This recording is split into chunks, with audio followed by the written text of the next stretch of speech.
All right, ladies and gentlemen, my fellow governors, we're about to witness history. I have the great pleasure of introducing the first African leader to ever address the U.S. governors in the history of the NGA. Ghana's president, Nana Akufo-Addo, has been focused on reshaping Ghana's economy.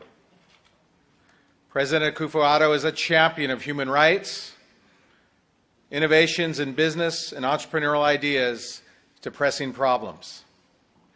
In just his first year as president, he has opened the doors for increased state engagement in Ghana. Our two countries have been bound by shared values of democracy and human rights for decades.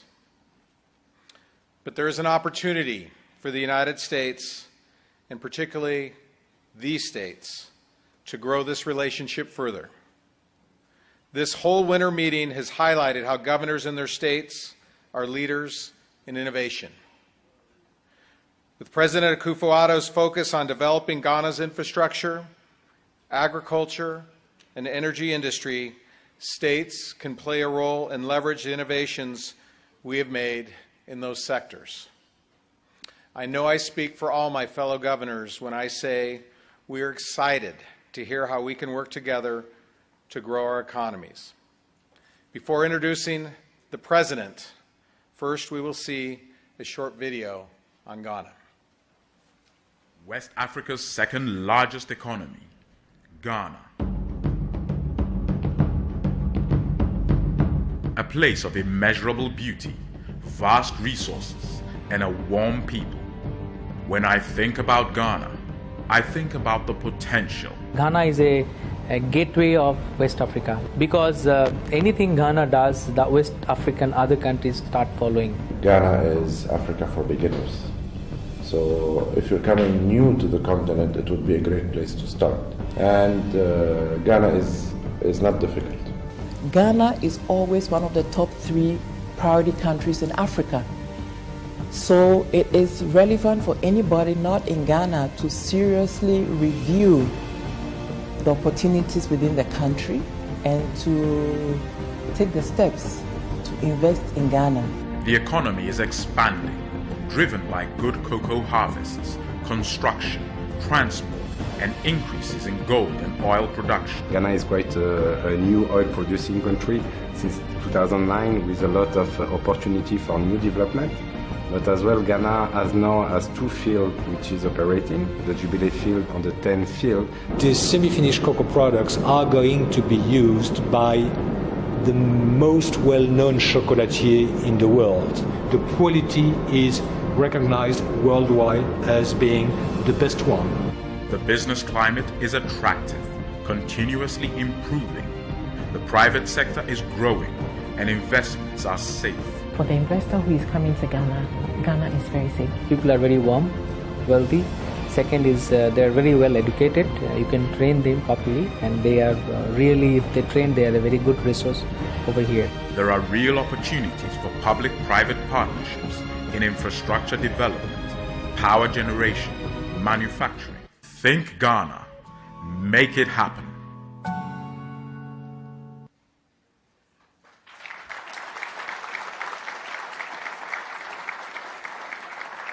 And without further ado, please give a warm welcome to President Akufo-Addo.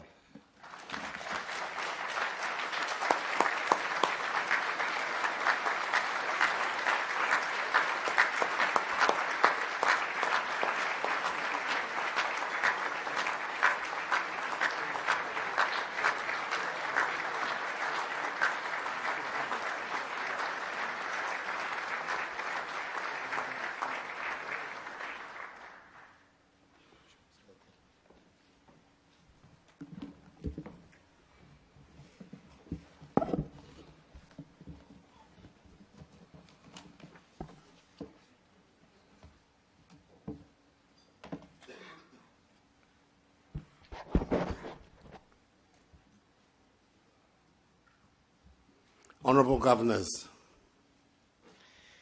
I must at the outset express my sincere gratitude to the Chair of the National Governors Association, Governor Brian Sandoval of Nevada, and the Vice Chair, Governor Steve Bullock of Montana, and indeed the entire membership of this association, for the honor of this invitation to deliver this address at the National Governors Association 2018 Winter Meeting.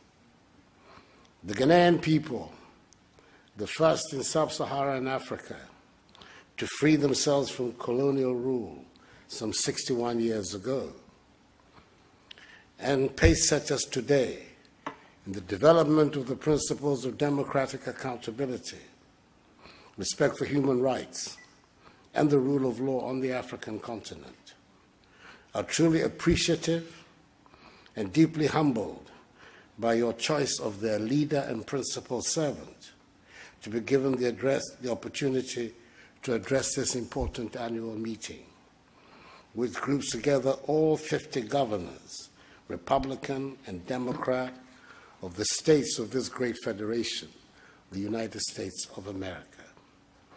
I recognize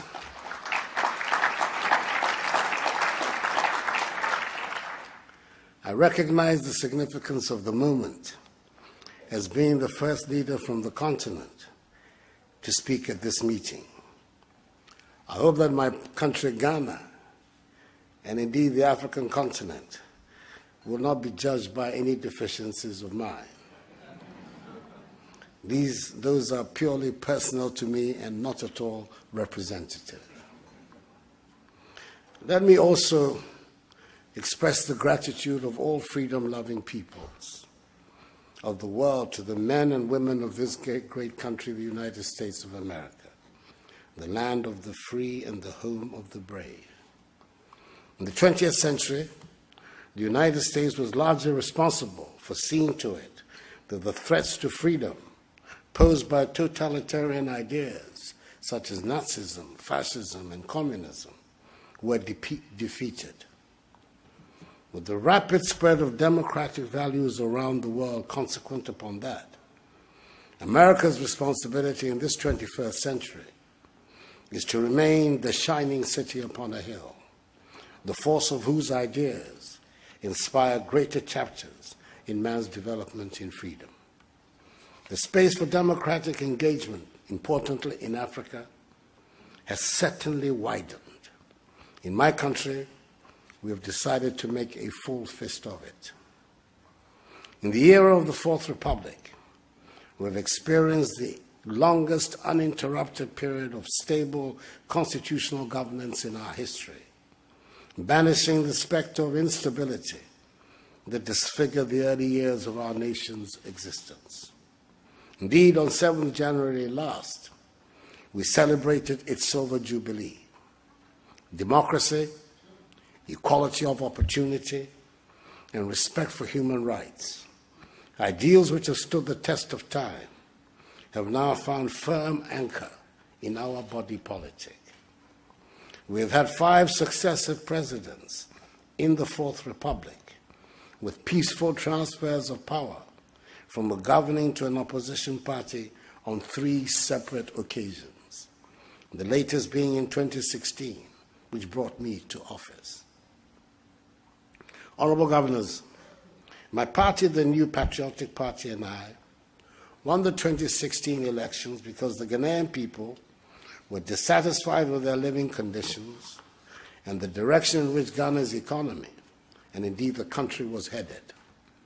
They believed we were different and could put in place the requisite measures to improve their living conditions.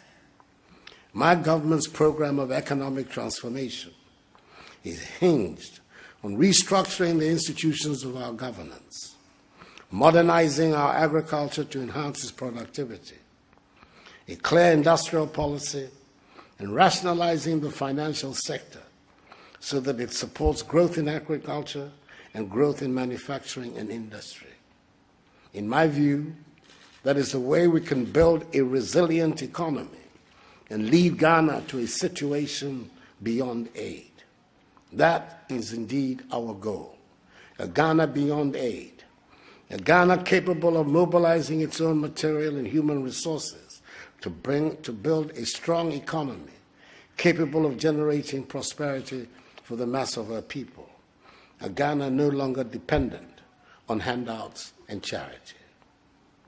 To this end, and over the past 13 months, the period of stay of my government in office, we have begun to work on the fundamentals of the economy, because we believe that an improved macroeconomy is a basic requirement for stimulating the investments we need for the rapid expansion and growth of the Ghanaian economy and the generation of wealth and jobs. This has led to the growing strength of our economy, from a growth rate of 3.6% in 2016 to 7.9% in 2017. The stabilization of our currency, the cedi, reduction in inflation from 15.6% at the end of 2016 to its current level of 10.6%. A revival of Ghanaian industry from a growth rate of negative 0.5% in 2016 to 17.7% in 2017. Reduction in interest rates and the fiscal deficit from 9.3% to 5.6% of GDP, and the abolition of nuisance taxes with the aim of shifting the focus of the Ghanaian economy from an emphasis on taxation to an emphasis on production. We're also putting in place strong measures to increase revenue mobilization by plugging leaks and reforming the existing tax exemption regime. This process of economic and industrial transformation is going along with ensuring that the most basic elements of social justice are met. We began to make quality basic education, i.e. education from kindergarten through to secondary school, accessible to all of Ghana's children. Through my government's policy of free secondary education in our public schools, launched in September 2017, at the beginning of this academic year, 90,000 more children gained access to senior high school in 2017 than they did the year before.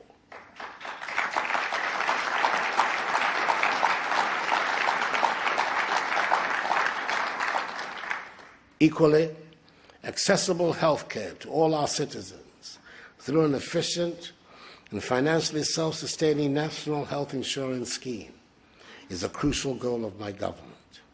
We do all of this to promote a culture of incentives and opportunity, to unleash the considerable ingenuity, creativity, and entrepreneurial talents of our people, especially of our youth.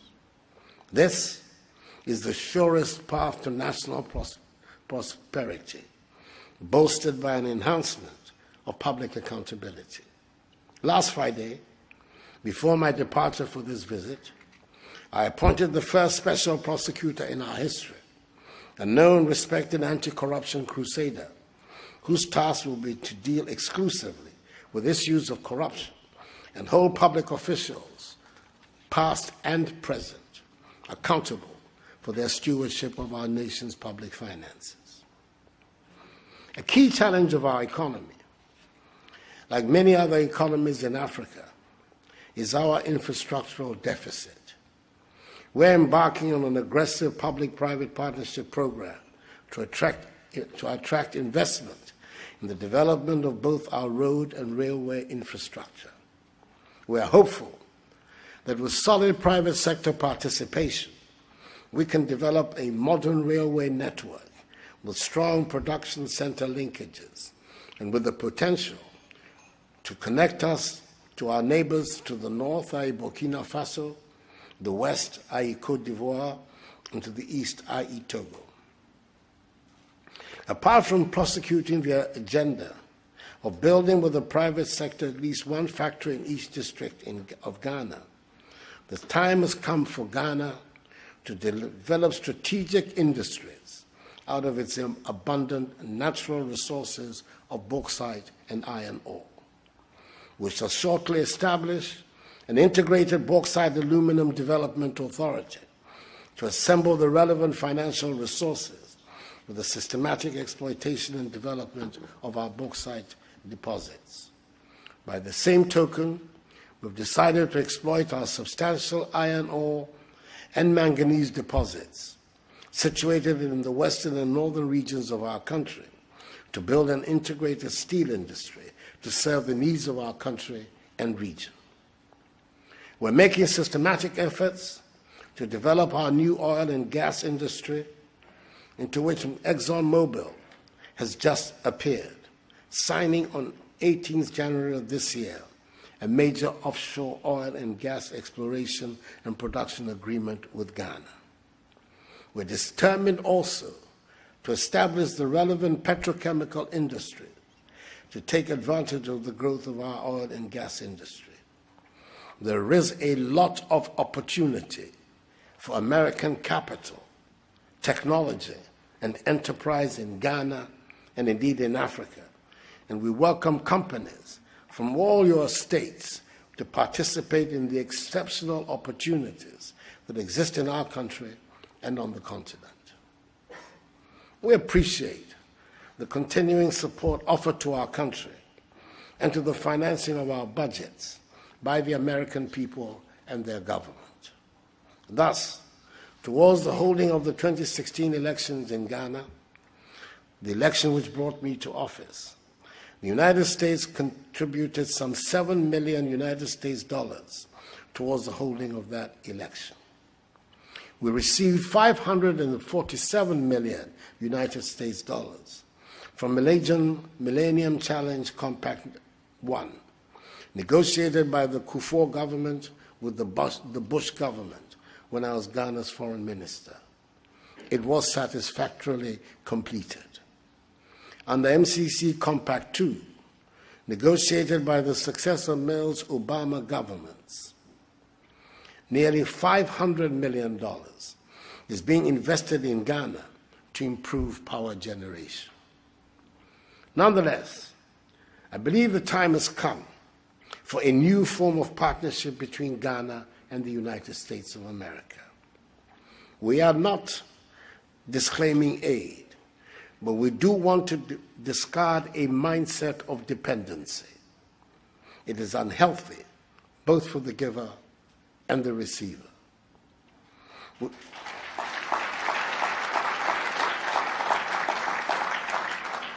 We want our relations with the United States to be characterized by a substantial increase in trade and investment cooperation. This is the way to develop healthy relations between our two countries and thereby strengthen our economies and raise the living standards of our two peoples. Honorable Governors, I urge you not to ignore our continent. Many people say that this is the Asian century, but I believe strongly that this can be Africa's century. Our growth in 2015 was second only to that of Asia. According to the World Bank, 6 of the world's 10 fastest growing economies this year are in Africa. We are rich in natural resources and in possession of nearly 30% of the Earth's remaining mineral resources. We have a vibrant young population, and those who still have important security challenges, we are more at peace than before, despite the distressing events in DR Congo, leading to the displacement of hundreds of thousands of innocent people. The African Union has to rise to the occasion and mobilize the global community to find a peaceful, democratic outcome to the crisis in DR Congo. We now see the beginnings of meaningful intra-regional trade, which is about to be given an institutional framework by the historic decision of the African Union to bring into being on 21st March 2018 the Continental Free Trade Area. In my own region of ECOWAS, for the first time since its establishment, all 15 member countries have democratically elected governments, which gives us a great opportunity to prosecute vigorously the agenda of regional integration, not just with words, but with concrete regional projects that will benefit our populations. This is the time to look at Africa. Yes, it is disheartening to find that African youths do not see a future in their respective countries and are willing to cross the Sahara Desert on foot and drown in the Mediterranean Sea in a desperate bid to reach the mirage of a better life in Europe. With the majority of African economies dependent on the production and export of raw materials, who can blame them for wanting to leave? These economies cannot produce wealth and prosperity for the masses on the continent. It therefore drives the determination to seek a much better standard of living out of Africa, thereby fueling the refugee crises and the numerous counts of illegal migrations. The large wave of migrations into the United States from Ireland and Italy in the 19th century has completely subsided because the economies of those two countries are working properly. We in Africa cannot continue traveling the worn path of limited success of being exporters of raw materials. Our problems require that we think outside of the box. Our thinking and approach to solving problems must be different from the thinking and approach that brought about the problems in the first place.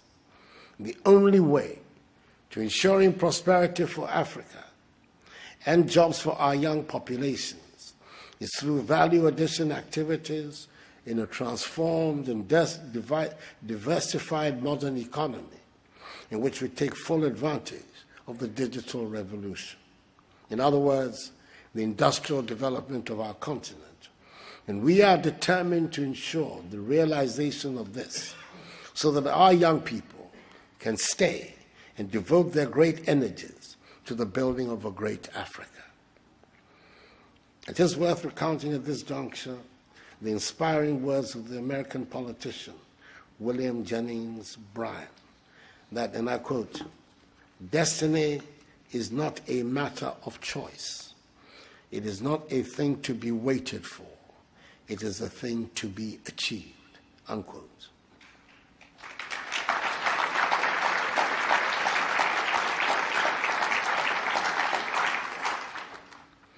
There are many amongst us who cannot accept that it is only Asians who can engineer in a generation their transition from poverty to prosperity. We're determined to do that in our generation in Ghana, on the continent, and ensure that succeeding generations will be neither victims nor pawns of the global order. This will serve as the impetus for reshaping the continent and charting a new path of growth and development in freedom, which will lift the long-suffering African masses out of poverty to the realms of prosperity and dignified existence. In conclusion, let me reaffirm the commitment of my government and Ghana in standing shoulder to shoulder with the United States in the promotion of human rights on the African continent and across the globe. We stand shoulder to shoulder with the United States in the rejection of terrorism as a legitimate means of resolving political disputes. We appreciate the courageous commitment and the lead role being played in the fight against terrorism by the United States in several parts of the world, including the Sahel region of West Africa. We stand shoulder to shoulder with the United States in attempting to develop our economies to provide opportunities for its citizens to fulfill their aspirations, especially the youth. We stand ready to renew and deepen our relations with the United States of America for the progress and prosperity of our two peoples. May God bless us all and the peoples of the United States of America and Ghana. And I thank you for your attention and wish you fruitful deliberation.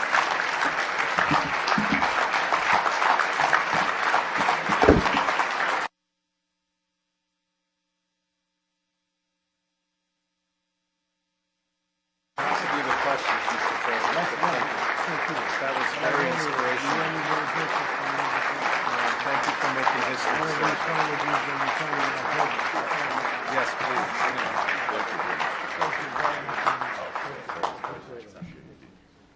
Thank you very much. Thank